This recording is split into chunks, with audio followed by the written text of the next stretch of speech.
Greetings mga migs! Welcome back sa Boy na Salita TV. So ito yung mga bagong stocks natin ng King Leklay at saka Malaysian Leklay. So spiritual protection at lucky charm po. So ito lang is mga naniniwala lamang. Yung swerte na nangyari sa akin, pwedeng hindi mangyari sa inyo. It's because iba-iba tayo ng life path. Pero why don't you just give a try? Pero kung hindi kayo willing to risk, so manood na lang po kayo, wag na lang kayong kumuha. So ganito lang yan, ganyan lang kasimple, wala pong pilitan dito. So patuloy tayo mga migs. So unahin natin tong mga Malaysian Leklay, itong tatlo. Ito King Leklay ito lahat. Yan. So meron tayong rainbow, reflective po siya. Yan. According sa mga psychic practitioner, ang mga reflective amulets po, anything na reflective na gagawin mong amulet ay meron siyang ability to bounce back the negative energy na itatapon sa inyo. So madaling salita, sa Pinoy terms ay sumbalik. Tulad din ito, rainbow din na may sumbalik. Pag sinabing rainbow po is mostly ginagamit siya for lucky charm and spiritual protection. So kung meron kayong negosyo, kung meron kayong social media na dapat nyong i-boost, kung meron kayong mga taong gusto nyo kausapin na gusto nyo maging magaan ang loob sa inyo, so maganda po itong gamitin. And aside from that, meron pa tayong isa pang rainbow din na reflective. Ito, majority lang ng kulay nito is silver, gray silver. So which means money magnet. At parang may mukha pa dito mga migs, oh. Ayan. Parang bata. Yan. So, yan po mga migs. Meron din tayong rainbow na hindi reflective. So, mostly spiritual protection po ito. So, pangontra po sa mga usog, sa mga black magic, kulam. Ganun po. So, yan po yung purpose niya. At ang Malaysian Leklay po, hindi po siya under ng anumang religion. So, it means wala siyang dasal.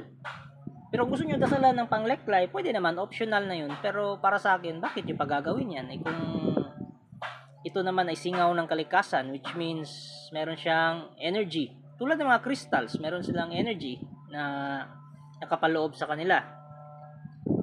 Yan, rainbow din po yan for lucky charm at saka spiritual protection. Same dito. Ito medyo konti nga lang yung leklay. Mas malaki yung pendant pero pwede na. Ayan. Hindi masyadong klaro sa cellphone ko pero sa actual marami itong kulay. Multicolor siya. Parang rainbow. Multicolor po. Ganun. So itong mga King Leklay natin is meron tayong naka triangle, parang naka trispico. Ayan. So meron din tayong triangle na King Leklay na mas maliit. So mas mura ito compare dito. It's because dahil lang sa pendant. Ang pendant kasi nito is may detail, di ba? Kung napapansin nyo. Yan, may detail. Parang may sulat-sulat. So medyo mahal kasi ang ganitong pendant compare dito. Mas mura ito. So kaya kung ipagtabi itong dalawa, mas mahal itong maliit kaysa dito sa malaki. It's because sa pendant. Yan. Pero yung laman nila is the same lang, King Leklay. At saka mga King Leklay natin ngayon is itim na itim po. Yan, kikita nyo, parang ang wet look, di ba? Pero kung kakapain nyo sa loob, hindi po yan basa. Ganyan talaga yung kulay niya. Meron namang hindi siya wet look, yan. Pero solid na solid, parang may mukha din, parang King Kong. Yan, yan yung mata, bibig. Yan. Yung iba po is wet look na po siya. Ayan. Makintab. So, according sa mga gumagamit ng Leklay sa Malaysia, pag black kasi na Leklay, tulad ng King Leklay is, para sa kanila, yun yung may pinaka maraming positive energy na naka-charge. So, magmamatter ba sa laki ng Leklay? Yes, magmamatter po. Tulad din ng cellphone, di ba? Merong battery na may ganun lang na capacity, may battery na mas malaki yung capacity. So, ganyan kasi yung konsepto. Para sa amin, kung iba yung konsepto ninyo, wala akong magagawa dyan.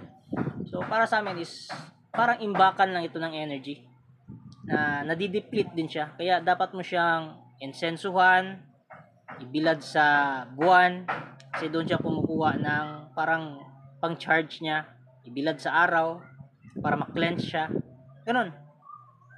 Kung hindi nyo mabilad sa buwan, so maglagay kayo ng tubig ulan na yun yung ibababad nyo sa full moon. Pagkatapos, yun yung gamitin yung maintenance na panghugas sa leklay. So hindi po literal na yung tubig mismo, yung energy ng tubig. Kahit ilubog nyo siya kasama yung pendant, ayos lang. Pero kung di kayo busy, kaya nyong buksan, yung mismong leklay talaga yung ilulubog nyo, why not, di ba? Wala problema yon. Huwag nyo nang, pahirapan mga sarili nyo. So, kung saan kayo komportable. Kasi yung punto dito is yung energy, yung aura. So, meron din tayong ito, naka-oblong na king leklay. Maganda po siya. Yan, matulis po. At saka yung bilog-bilog niya, klarong-klaro. Ito din, ang ganda nito mga migs. Naka-tube siya, tapos yung sa baba niya, parang may pagka-rainbow. So, minsan lang kakaroon ng ganito na king neckline na medyo may halong rainbow. Very rare. Ito namang naka-triangle. So, yan. Ayan, no? Reflective pa nga siya eh. Minsan lang din may ganyang stocks. So, nasa sa inyo na mga migs kung ano yung pipiliin nyo. So, regarding sa prices po, so, naka-pyramid po to. Ito yung pinakamahal.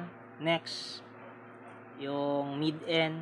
Ito yung mga low cost natin. Yung pinaka-low cost, yung pinakamura. Yan. Below 1,000 po. Ito sa baba. So, itong mga king neckline natin,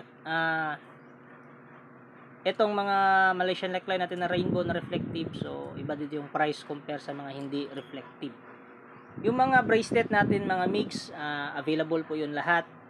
Black Obsidian bracelet, Intuition bracelet, Rahakayu bracelet, Tiger Eye Takrod bracelet, available po yun lahat mga mix.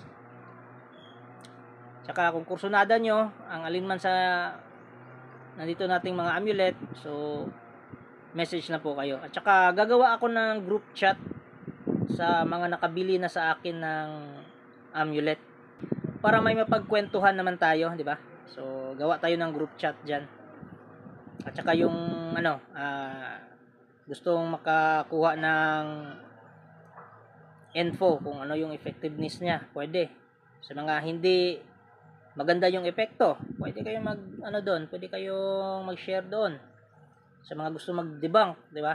So, gawa tayo ng group chat. So, yun na po mga migs. Kung meron kayo nagustuhan alinman sa mga ito, message na kayo sa FB page na Buhay na Salita TV.